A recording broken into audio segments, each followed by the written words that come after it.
زي ما انتم ما شايفين كده يا جدعان، عدد المتابعين ده كله بيوصل لي بالثواني من خلال استخدام الموقع اللي معانا النهارده. فعايزك تركز معايا في الفيديو ده لحد الاخر وصلي علينا في الكومنتات، ويلا بينا ندخل للشرح.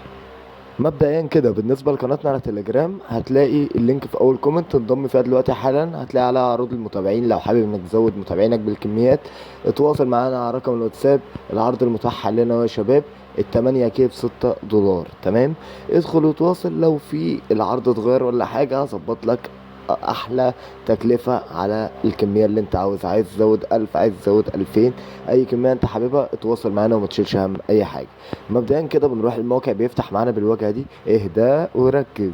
هتيجي هنا كده تدوس على المدخل وبتسجل بحساب انستجرام جديد.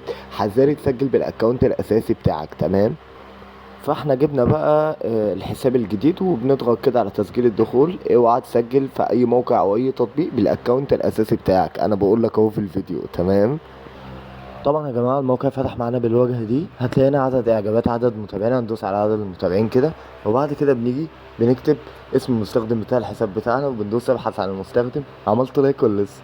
طيب هننتظر كده، وبعد كده هنيجي في عدد المتابعين ده ونكتب بالصلاة على حبيبنا النبي 140 متابع، وبندوس على ارسال. وبالشكل ده قال لنا جاري الارسال. تمام، بتنتظر بقى اللي هما 120 ثانية دول، ما بتعملش اي حاجة داخل الموقع. وبعد كده بنشوف الدنيا ماشية ازاي. نيجي كده نعمل ريفرش. بالصلاة على حبيبك النبي بدأ في متابعتك من 4 ثواني اهو. تمام، هنيجي برضو على المتابعات لتأكيد برضو المصداقية يا جماعة. زي ما انتم شايفين اهو، كل الفولورز دي بتوصل من خلال استخدامك للموقع اللي معانا النهارده.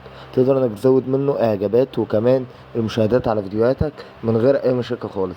وبس كده، اعمل لايك على الفيديو ده واشترك معانا في القناة، وما تنساش انك تصلي على النبي.